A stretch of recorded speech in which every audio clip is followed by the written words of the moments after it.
Dios te bendiga en esta hora. En esta ocasión tenemos una nueva entrega para cada uno de ustedes acerca del fin del tiempo de gracia. Vamos a aprender en estos videos qué cosa es el tiempo de gracia, cuándo se inició, si tiene fin, qué acontecerá durante existe el mismo y qué acontecerá cuando éste finalice. Sé que le invitamos a todos a no perderse estos videos, el fin del tiempo de gracia. Si aún no te has suscrito, suscríbete al canal para que aprendas más acerca de este tema y de futuros temas que estaremos también subiendo prontamente al canal. Así es que vamos a orar para entrar en materia. Eterno Dios y Padre que estás en los cielos, gracias te damos en esta hora porque tú eres bueno y porque para siempre es tu misericordia. Señor, hemos de estudiar el tema acerca del fin del tiempo de gracia. Danos sabiduría y que tu Espíritu Santo nos acompañe para comprenderlo. En el nombre de Jesús. Amén. Bien, vamos inmediatamente a saber qué cosa es el tiempo de gracia. Y es interesante saber qué cosa es esto porque nos compete a cada uno de nosotros. Vamos a ver qué dice la Biblia. En Génesis capítulo 3 encontramos la historia de Adán, Eva y Satanás y la serpiente. Todo el mundo sabe la historia. Génesis capítulo 3 versículos 1 al 13. Allí Satanás utilizando la serpiente engaña a la mujer, a Eva. Estoy resumiendo, ¿verdad que sí? Luego Eva come del árbol del fruto que Dios prohibió y le da a su esposo a Adán, que también comió del árbol. Esto se conoce como la caída del hombre, donde el hombre desobedece el mandato de Dios de que podían comer de todo árbol, menos del árbol del bien y del mal. Cuando Satanás consigue que el hombre y la mujer coman del árbol, entonces el pecado entra a este mundo y con el pecado entra la desgracia humana.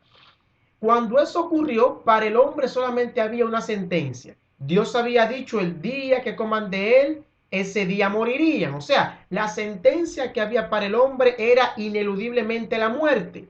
Desde el momento que el hombre pecó, en ese momento la raza humana estaba destinada a desaparecer. Pero como explicamos en videos anteriores, en el video La Ley de Dios, pueden ver ese video, son una serie de 5 videos muy importantes. Allí van a aprender las razones por las que Dios no destruyó al hombre. Pero todo el mundo sabe que se hizo un sacrificio en ese momento que sustituyó lo que iba a ser la muerte de Adán y de Eva por culpa de su pecado. Ahora bien, después que el hombre peca, Dios, antes de darle la sentencia al hombre, le introduce una promesa. Dios le dice a Adán y Eva en Génesis 3:15 una promesa interesantísima. Allí Dios le dice al hombre y a la serpiente más principalmente, enemistad pondré entre ti y la mujer, hablando de Satanás, y entre tu descendencia y el descendiente de ella. Tú le herirás el talón, pero él te aplastará la cabeza. Dios le estaba prometiendo a Satanás que un descendiente de la mujer le pisaría la cabeza, lo derrotaría, lo vencería, aunque este descendiente sería herido en el talón. Esta promesa estaba haciendo énfasis directo a la redención que se iba a efectuar con el ser humano. El hombre peca, Dios no lo destruye, pero le promete que vendría en el futuro un libertador que todos conocemos como Jesucristo. Cristo vino a este mundo, como dice Filipenses capítulo 2, se hizo hombre y pagó el precio que el ser humano debía haber pagado, el precio de la muerte. Ahora bien, desde el momento que el pecado se inició y se introdujo esta promesa, se abrió lo que era el tiempo de gracia. El tiempo de gracia se entiende como el momento donde Dios le promete al hombre la salvación a través de Cristo, hasta el momento en que esta salvación deje de estar disponible para el ser humano. Y vemos que desde Adán hasta nosotros la salvación ha estado abierta, la salvación ha estado disponible para que el ser humano tenga acceso a ella. Bien lo dice Juan 3:16, porque de tal manera amó Dios al mundo que dio a su único hijo para que todo aquel que en él crea no se pierda, mas tenga vida eterna. Esta muerte de Cristo fue anunciada desde que el hombre pecó en Génesis capítulo 3 aquí. Desde que el hombre peca, Dios le promete un Salvador. Y cuando este Salvador viene, le aplasta la cabeza al diablo, o sea, lo derrota, lo vence y con su resurrección asegura la victoria a todo aquel que crea en su sacrificio. Esto se llama tiempo de gracia. Desde la promesa hecha a Adán hasta nosotros, todos los seres humanos han tenido el mismo chance, la misma oportunidad de tener acceso a la salvación que Dios les ofrece. Ahora bien, llegará la hora en que ese tiempo de gracia dejará de estar disponible. No siempre el tiempo de aceptar a Cristo estará abierto. No siempre el tiempo de paz que vemos estará vigente. No siempre tendremos la oportunidad para decidir seguir a Cristo y aceptar su sacrificio hecho por cada uno de nosotros. Llegará la hora en que el tiempo de gracia, que significa misericordia, gracia, el tiempo de la misericordia de Dios llegará a su fin, y el que no hizo sus arreglos en ese tiempo no tendrá otra oportunidad. La pregunta es la siguiente. La pregunta es la siguiente. ¿Cuándo dejará de estar disponible la salvación? Es una pregunta importante, puesto que nosotros los seres humanos pensamos que tenemos toda la vida para aceptar la salvación. De hecho, pensamos que el evangelio es para gente vieja y esperamos estar viejos o enfermos de muerte para aceptar la salvación. La pregunta pertinente es, ¿cuándo dejará de estar disponible la salvación? Hay varias respuestas para esto, pero hay muchas personas que creen diferentes teorías. La primera es el universalismo. Hay gente que cree que Dios es tan bueno que al final terminará salvando a todos los seres humanos. Y su base bíblica es lo que dice el apóstol Pedro, porque Dios no retarda su promesa, como muchos la tienen por tardanza, sino que es paciente para con nosotros, no queriendo que ninguno perezca o se pierda, sino que todos procedan al arrepentimiento. Muchos dicen, no, Dios nos ama tanto que al final salvará a todo el mundo, por eso Él no ha venido, para que todo el mundo se arrepienta. Entonces, eso suena muy bonito, pero no tiene ninguna base bíblica. Hay otras personas que piensan en la salvación durante el milenio. Ellos dicen, no, cuando Cristo venga y se lleve a su iglesia, habrá un tiempo de gracia todavía para todo el que se quede aquí con el anticristo, y lo que no reciban el sello de la bestia, Dios lo va a perdonar, lo va a servir, se lo va a llevar. Suena muy bonito, pero tampoco tiene base bíblica. También hay muchas personas que creen que el tiempo de gracia dejará de estar disponible en el momento en el que Cristo aparezca en la nube de los cielos. Desde que Cristo aparezca en el cielo, ya no habrá chance de salvación. Muchos dicen eso, pero tampoco tiene base bíblica. Pero hay una cuarta opción. Aquellos que creen que el tiempo de gracia o la misericordia de Dios dejará de estar disponible antes de que Cristo aparezca en la nube de los cielos.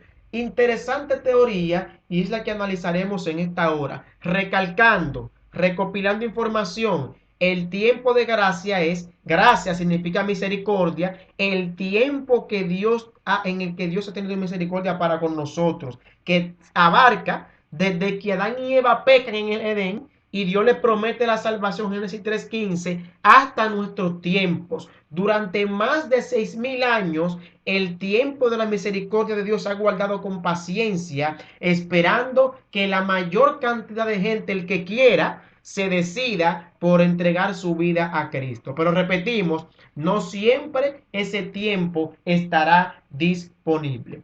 Entonces vamos a ver ahora ¿cuándo dejará de estar disponible la salvación? ¿En cuáles momentos? La Biblia señala varias ocasiones. Número uno, antes de que se acabe la gracia general para el mundo, antes de que Cristo venga, una persona puede terminar su tiempo de gracia antes de que eso pase. Y es cometiendo el pecado imperdonable. ¿Qué es cometer el pecado imperdonable? Cristo lo dijo claramente. Toda cosa le será perdonada a los hombres en este mundo, pero la blasfemia contra el Espíritu Santo no le será perdonada ni en esta vida ni en la venidera, dijo Cristo. En pocas palabras, el que comete el pecado imperdonable o la blasfemia contra el Espíritu Santo cerró su tiempo de gracia antes de que se acabe la gracia.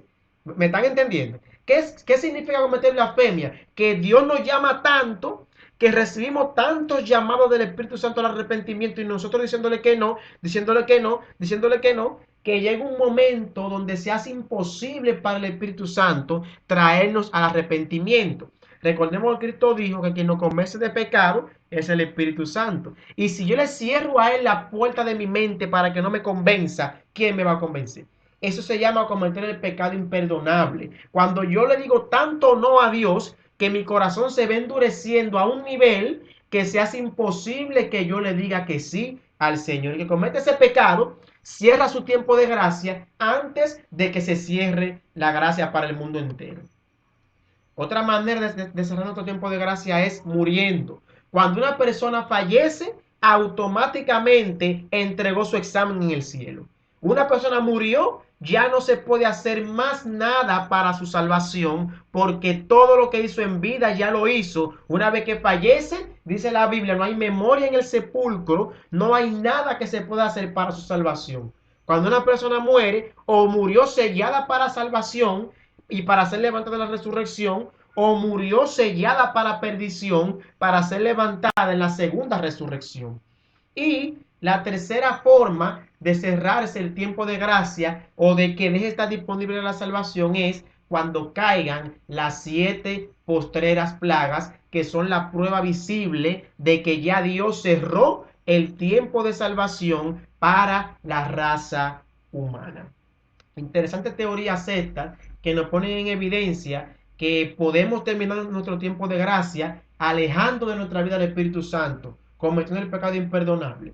Puedo cerrar mi tiempo de gracia cuando fallezco, pero también se cierra la gracia a nivel general para el mundo entero cuando ya la salvación deja de estar disponible para la tierra y caen las 7 postreras plagas. Ahora bien, la pregunta ¿es bíblico este asunto del cierre de la gracia? ¿Acaso algún día, dice la Biblia, la misericordia de Dios se acabará y la raza humana enfrentará a la ira de Dios? Vamos a ver qué dice la Biblia referente a este punto acerca de la ira de Dios. Apocalipsis capítulo 14, versículos 9 al 11, dice algo importante. Apocalipsis capítulo 14, versículos 9 al 11. Dice allí: y el tercer ángel lo siguió diciendo a gran voz. Si alguno, está hablando aquí de los 3 ángeles, el mensaje de los 3 ángeles, estoy leyendo el mensaje del tercer ángel. Si alguno adora a la bestia y a su imagen, y recibe la marca en su frente o en su mano, él también beberá del vino de la ira de Dios, que ha sido vaciado puro en el cáliz de su ira, y será atormentado con fuego y azufre delante de los santos ángeles y del Cordero. Y el humo de su tormento sube por los siglos de los siglos, y no tienen reposo de día ni de noche los que adoran a la bestia y a su imagen, ni nadie que reciba la marca de su nombre. Aquí se registra que llegará el momento donde todo aquel que reciba la marca de la bestia, estoy hablando de un momento, de un tiempo futuro, esto no ha ocurrido. Cuando digo futuro no es que está muy lejos, sino que aún no ha acontecido. Está diciendo que llegará la hora que cuando llegue el momento de recibir la marca de la bestia, todo aquel que la reciba recibirá junto con ella, dice allí, la ira de Dios. O sea, la ira de Dios será derramada en un momento sobre todos aquellos seres humanos que decidan seguir a Satanás definitivamente. De manera que Apocalipsis 14 presenta un escenario donde un grupo de personas recibirá sin misericordia. Recuerde que gracia quiere decir misericordia. Tiempo de gracia quiere decir el tiempo de misericordia que Dios tiene para la raza humana. Cuando ese tiempo llegue a su fin, la ira de Dios, dice la Biblia, será derramada sin misericordia sobre la raza humana. ¿Qué más dice la Biblia? Ahí mismo en Apocalipsis capítulo 15, versículos 1, 7 y 8. Puede leer el 15 completo, habla sobre eso. Aquí se presenta cómo entonces la raza humana, cuando se cierre la gracia, cómo aquellos que recibieron la marca de la bestia recibirán la ira de Dios. Miren cómo la recibirán. Vi en el cielo otra señal, grande y admirable, 7 ángeles que tenían las 7 plagas postreras, porque en ellas se consumaba la ira de Dios. Nota, en el capítulo 14, los que reciben la marca de la bestia reciben también la ira de Dios. En el capítulo 15 dice cómo la recibirán la ira de Dios. Habla de 7 copas que tienen las 7 plagas de la ira de Dios. Y uno de los 4 seres vivientes dio a los 7 ángeles 7 copas de oro, llenas de la ira de Dios, que vive por los siglos de los siglos. Y el templo atención a esta frase que la vamos a utilizar más adelante.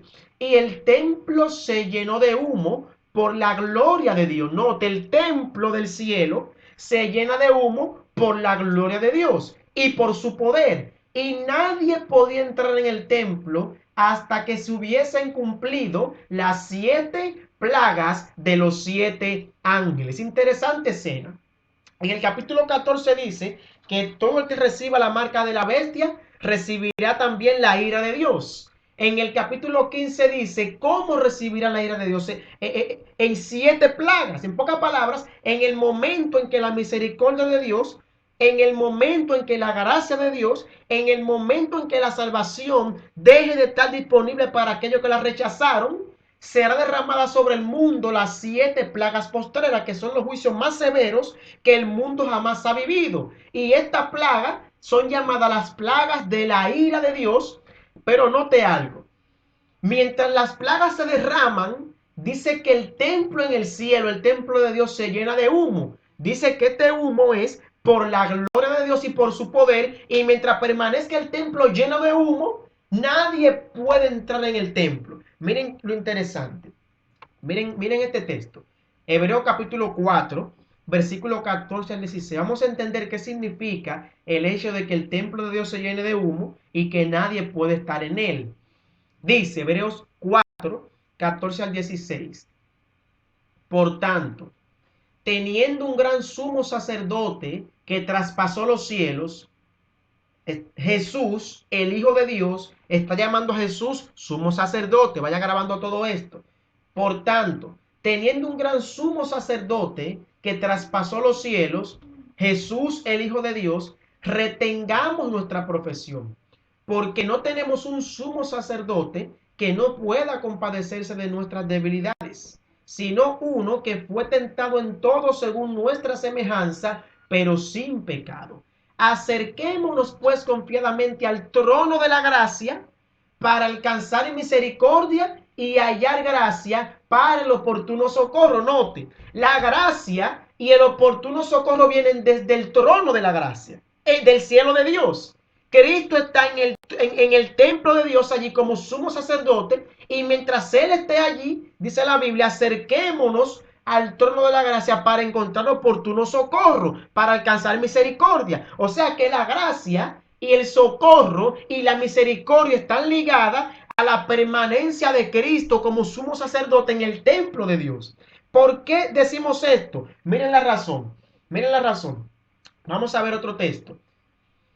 Primera de Reyes capítulo 8, versículo 10 al 11. Vamos a resumir. En el capítulo 14, los que reciben la marca de la bestia reciben la ira de Dios. En el capítulo 15, esa ira se manifiesta con las 7 postreras plagas. Y, para que la plaga caigan, dice que el templo de Dios en el cielo se llena de humo por la gloria de Jehová y nadie puede estar en el templo. En Hebreo capítulo 4 nos dice que Cristo es nuestro sumo sacerdote. Y el lugar de los sacerdotes será en el templo. Mientras el sacerdote estaba en el templo, el pueblo encontraba gracia ante los ojos de Dios. Entonces, mientras Cristo esté en el santuario celestial, en el templo celestial, dice que podemos acercarnos confiadamente a ese trono de la gracia para alcanzar misericordia y hallar gracia para el oportuno socorro. Lo que estamos diciendo es que mientras Cristo esté en el trono de la gracia, todavía habrá chance de salvación para todo aquel que quiera obtenerla. Ahora miren qué dice Primera de Reyes capítulo 8, versículos 10 y 11. Y cuando los sacerdotes salieron del santuario, está hablando allí de la inauguración del templo de Salomón, y cuando los sacerdotes salieron del santuario, la nube llenó la casa de Jehová. ¿A qué se le parece eso?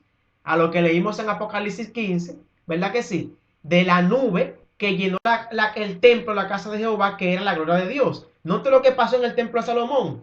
Cuando los sacerdotes salieron del santuario, la nube llenó la casa de Jehová. Y los sacerdotes no pudieron permanecer para ministrar por causa de la nube, porque la gloria de Jehová había llenado la casa de Jehová. Note cómo la Biblia concuerda un libro con otro, un texto con otro. La Biblia no necesita quien la interprete, porque ella misma se interpreta. En Apocalipsis 15 menciona que el templo del cielo se llena de humo, Y mientras el templo está lleno de humo, que significa la gloria de Jehová, nadie puede entrar en el templo. ¿Qué trae eso como consecuencia? El cese de la gracia. ¿Y qué trae eso como consecuencia? Que se derramen las 7 postreras plagas, los juicios más severos que el mundo haya visto jamás. Solo caerán sobre aquellos que reciban la marca de la bestia. Hebreos 4 dice que Cristo es quien está en el templo de Jehová, en el santuario, ministrando desde allá, y es a través de él que obtenemos misericordia para la salvación. Ahora, Primera de Reyes explica que mientras la casa de Jehová se llena de humo, note, para que se llene de humo, que es la gloria de Jehová, tiene que salir el sacerdote. Cuando el sacerdote sale, la casa o el templo de Dios se llena de humo, que es la gloria de Jehová, y nadie entra al templo, nadie ministra en el templo hasta que se vaya esa nube. Si nadie ministra en el templo, ¿hay misericordia? Claro que no, porque nadie está intercediendo. Mírenlo de esta manera. Vamos a verlo gráficamente para que puedan comprender. Fíjense, un ejemplo práctico. Este que está aquí es el sumo sacerdote. Un ejemplo, ¿verdad? El sumo sacerdote. Esto que está aquí es el templo. Es el templo. El sacerdote se dirige al templo. Mientras él está en el templo, quiere decir que alguien está ministrando por el pecador. ¿Están viendo? Mientras él está en el templo, quiere decir que alguien está ministrando por el pecado, lo que significa que la salvación todavía está disponible. La gracia todavía está disponible. Cristo, mientras se mantenga en el templo, ministrando a favor de nosotros, todavía la misericordia estará disponible, todavía la salvación estará disponible, todavía la gracia estará disponible. Ahora, miren qué dice la Biblia, ¿qué pasa? Sigue en el templo el sacerdote. Entonces aparece aquí la nube, aparece la nube que es la gloria de Jehová, ¿verdad que si la nube es la gloria de Jehová? Para que la nube entre, ¿quién tiene que salir? El sumo sacerdote, exactamente. Entonces el sumo sacerdote que es Cristo, la nube llega, entonces al templo, entra la nube que es la gloria de Jehová, ¿y quién sale?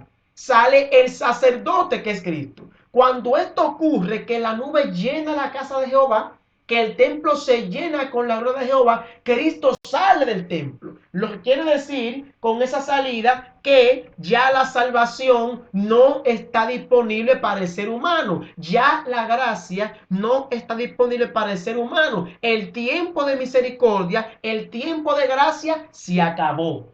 Dejó de estar disponible. Lo que significa entonces que el fin del tiempo de gracia llegó. Eso es lo que significa eso. Así que yo espero que hayan comprendido el asunto que tiene que ver con la gracia.